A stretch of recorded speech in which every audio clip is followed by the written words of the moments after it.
Everybody, JC here with another TNI toy review, and today we're going to take a look at the new G.I. Joe 3¼ inch, the Eagle's Edge 3-pack, which is part of their G.I. Joe 50th anniversary line, which is exclusive to Toys R Us stores and some online e-tailers like Big Bad Toy Store. The set comes, and basically all the figures in this 50th anniversary assortment comes in this new style of packaging. You've got Snake Eyes up in the corner. You've also got a picture of some vehicles, Hiss Tank and Skyhawk, two Hiss Tanks and one Skyhawk up in the same corner with Snake Eyes. And you've got the G.I. Joe logo with the 50 next to it. And then you have the figures clearly displayed in this window box packaging. On the back, we have up at the top, we have a little bio about G.I. Joe being on figures being out there for 50 years.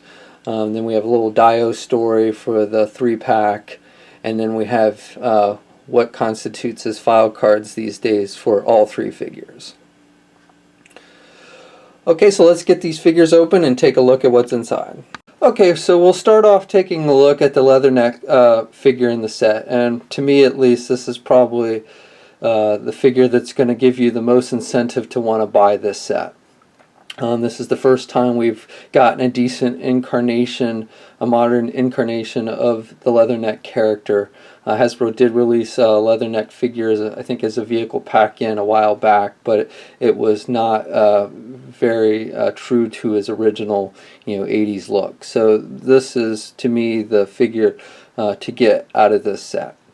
Unfortunately, the Destro, Destro and General Hawk have been released many times in figure form in the modern line. So, you probably already have decent versions of those characters. So, I'm not terribly happy with the fact that in order to get this Leatherneck figure, we have to buy two, or at least in my opinion, I have to buy 2 figures that I really am not interested in having to purchase.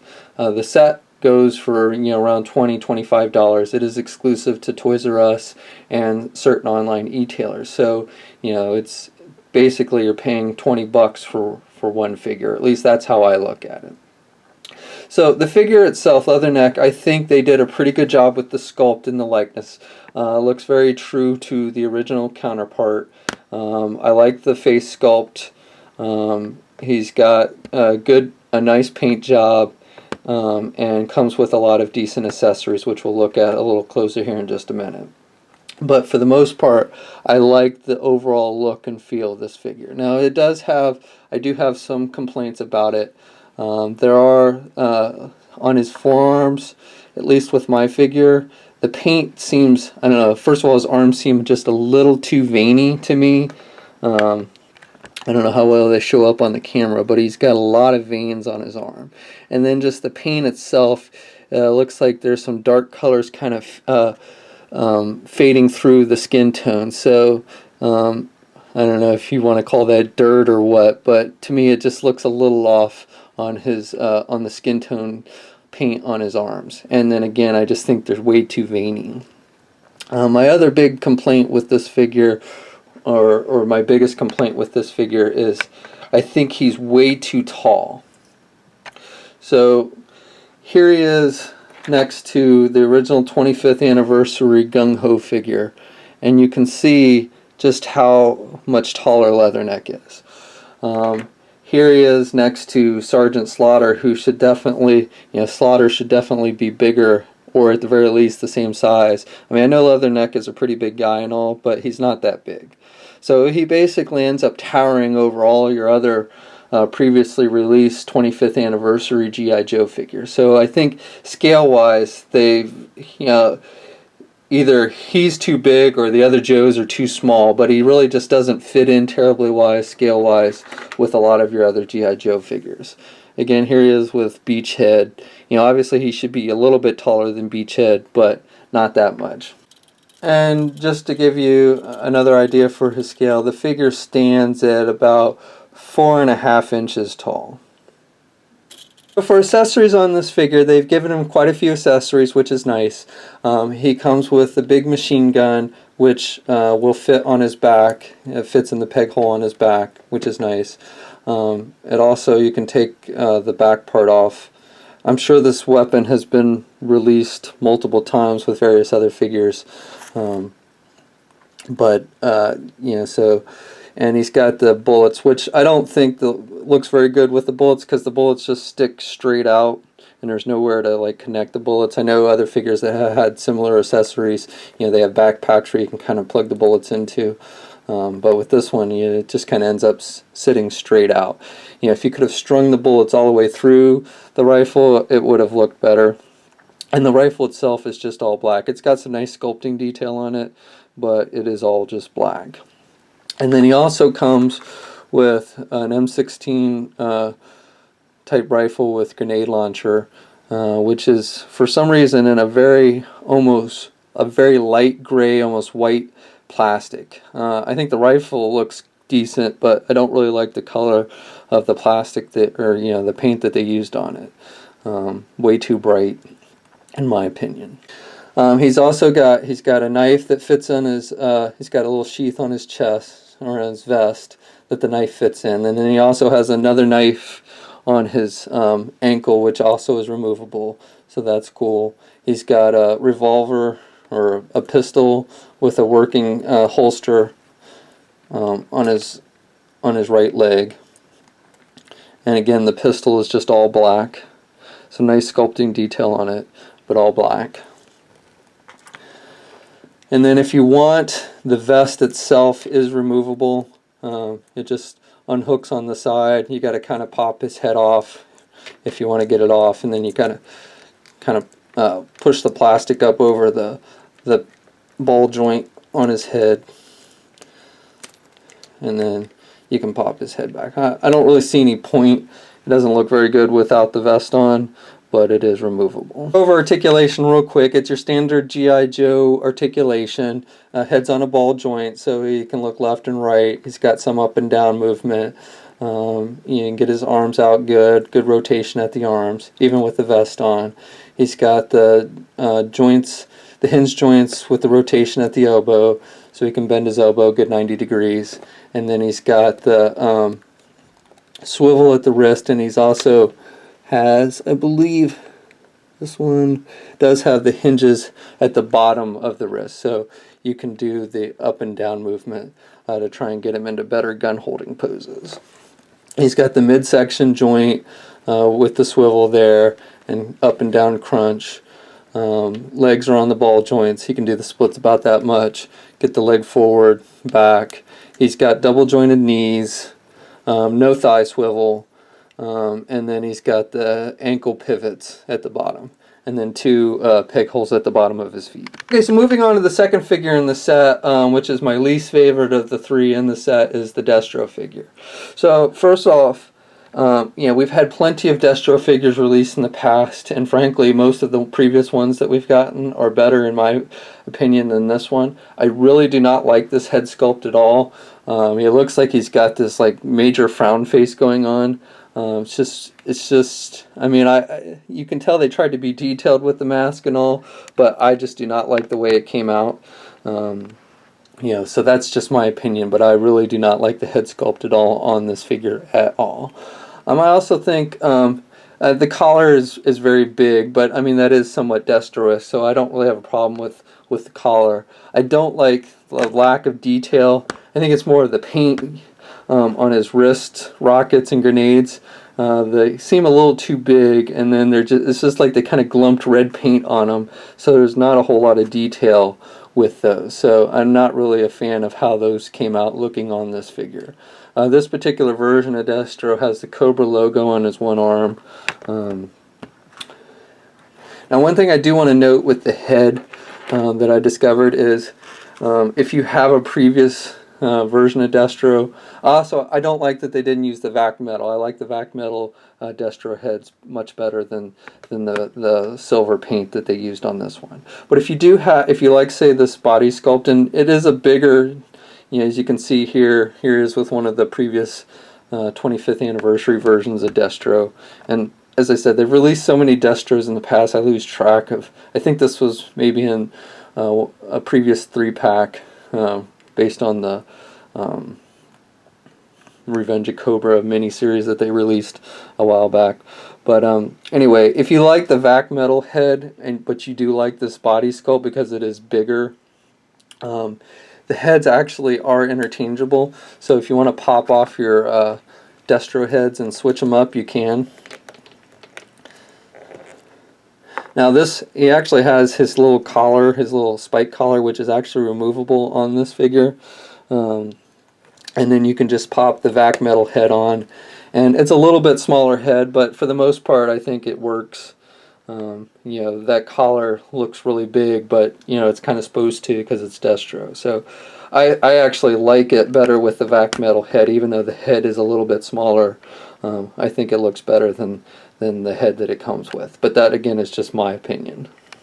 The best thing about this figure, the only thing I remotely like about it is the accessories. It comes with this big weapons case, which I think is pretty cool. It you know, it's a hard plastic and it opens up, so it actually has like this would be like the foam piece that kind of keeps the gun protected inside, and it actually comes out if you want to. But it holds basically a rifle that you can put together, which I think is pretty cool. Now I will say that the rifle looks cool, and I like the idea of being able to assemble it and everything.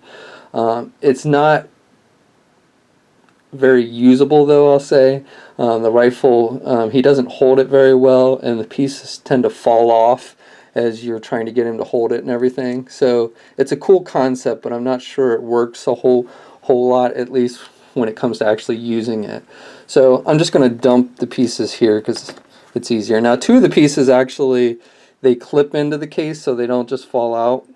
And actually, I don't know if it's coincidence, but the 2 pieces that clip in actually don't attach to the rifle. I'm not really sure what the point of them are. At least I don't think they do. I've you know, looked and looked, but it does not appear that this, which looks almost like a magazine case cartridge, and then this long piece, do not appear to actually fit on the rifle. They just seem to be filler pieces for the case. But the rifle itself has the long barrel, and then you basically attach the scope, which just fits on the top.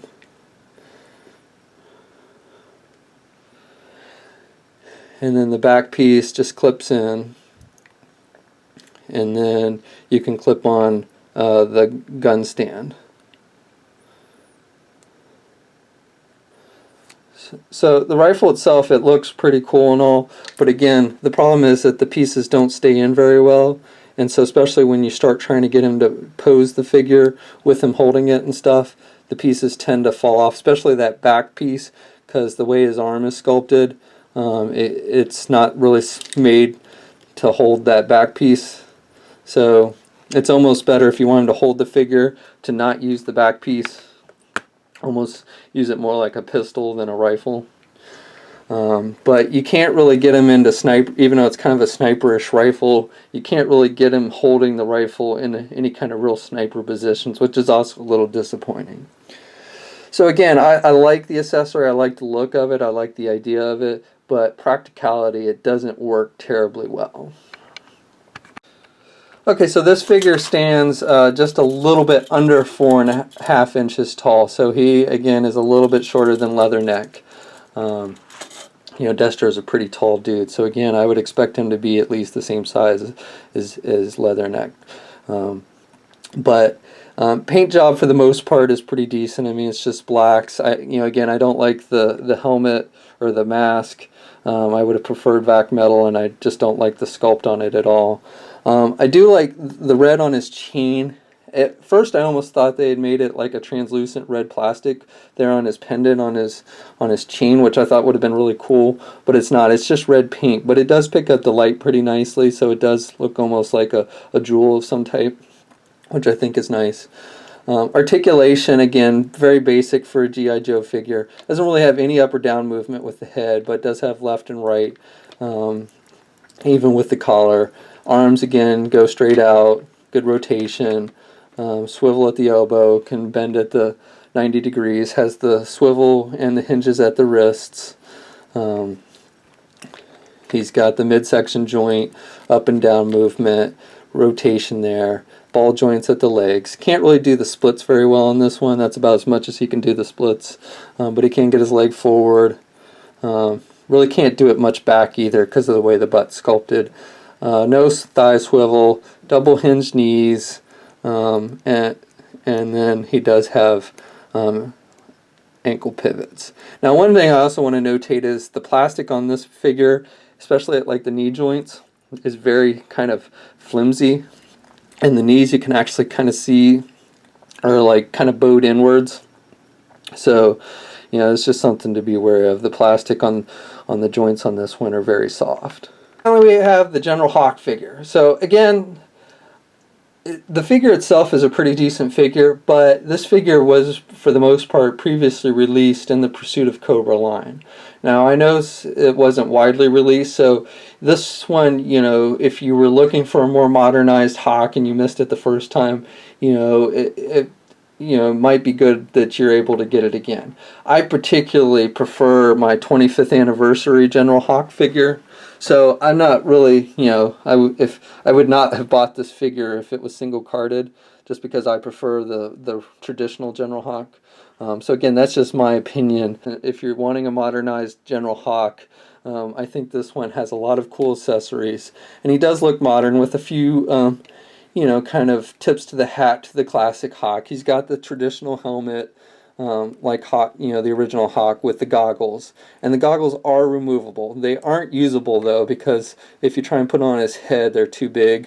And the helmet is removable, obviously. His head sculpt looks pretty good. Looks a little young for Hawk, in my opinion, but I'm not complaining too much. He's got the G.I. Joe star, which I guess all the figures now come with. You know, they have to have that G.I. Joe star on it now, thanks to the movies and all. He's got this vest, which is removable. It's got a little walkie-talkie that is removable and clips up on his shoulder, which is cool. He's got a shoulder holster, which the gun in the holster is not removable, but the holster itself is a separate piece from the vest and is removable. And the vest itself is removable as well, and I'll show you that in just a moment. He comes with a machine gun. He actually comes with he comes with this machine gun, he comes with this machine gun, and then he comes with a third one, which I'll show you in a minute. He's got a backpack, which is removable, just fits in the peg hole. He's got this briefcase, and I'll go into more detail on that in just a moment. He's got a pistol with a workable holster. The holster is not removable on his belt, but the pistol is. And again, the pistol's just all black. The only gun that's got any kind of paint detail is this one machine gun, which has got some red. I'm assuming this is from another figure, probably.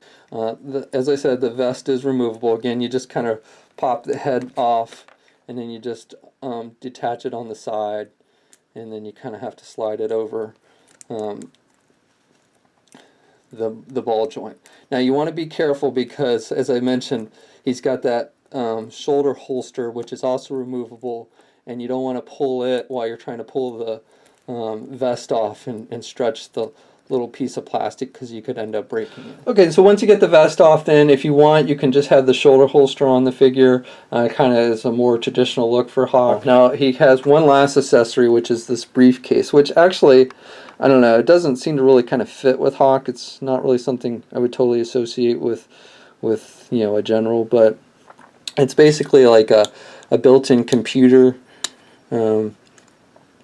case almost. It's basically, it opens up and it's got a keyboard, and it's actually got a little monitor that you can lift up. Now the monitor will pop off pretty easily, so be careful with that. You can pop it back on and all, but it does pop off fairly easily. And then it's also got a compartment here on the top half of the briefcase for another machine gun. I guess, a hidden machine gun. So that's another weapon he comes with, and it fits inside the briefcase. So that's my review. For the most part, looking at each figure individually, I like the Leatherneck, even though I think he is a bit too much on the tall side. But otherwise, I think he's a good, solid figure. The General Hawk figure is pretty nice for the most part. Again, if you don't already have that version, or one of the other General Hawks that Hasbro's released, then I think this is a nice figure. Of course, if you do have the Pursuit of Cobra version, or you were content with your 25th anniversary General Hawk, or whichever Hawk that you use, then having to buy another Hawk along with the Destro, which I think is not a very good figure for the most part. Don't like the head sculpt at all. Some of the paint job, like on the wrist rockets and stuff, I think is a bit sloppy. And even though I think the accessory of the rifle and the briefcase are cool, the rifle itself is not terribly usable. So, and like I said, we've had so many Destros released previously in the modern line that this was just not a figure that needed to be done again. So my biggest complaint with the entire set as a whole is, that Leatherneck, for me, is really the only figure that I would have wanted out of this set. And so having to buy two other figures that I already had, or, versions that I had that I was content with, did not make me terribly happy. I think that's part of the problem that this line suffers from, is we get too much of that going on. We get, prices are high enough on action figures, and so, when we do get some cool figures, we're then also forced to buy figures that we already have. I mean, most of the figures in this 50th anniversary assortment are previously released figures, or at least we're having to buy one figure that we've already, had access to. So, like I said, I'm not terribly keen on that. It's hard to get excited about G.I. Joe these days when stuff like that happens. I would have much rather had, like, say, figures like, Cross Country and Footloose. But, of course, those figures were released through the G.I. Joe Collector Club, which, again, I'm not going to spend a lot of time going into that, but, I don't like having to subscribe and pay high prices and join a club and stuff just to get a couple figures to complete my collection. So I get to the point where it's like I just not even really looking to collect G.I. Joe anymore. And I think, I think that's some problem that Hasbro's been facing with this line, is they're kind of just alienated a lot of their fan base for this line. But again, that's getting a little off track. So, let me know what you think about the figures in the comment section, about G.I. Joe as a whole. Share your opinion. Let's hear it. And that's my review. And until next time, I'll check you later.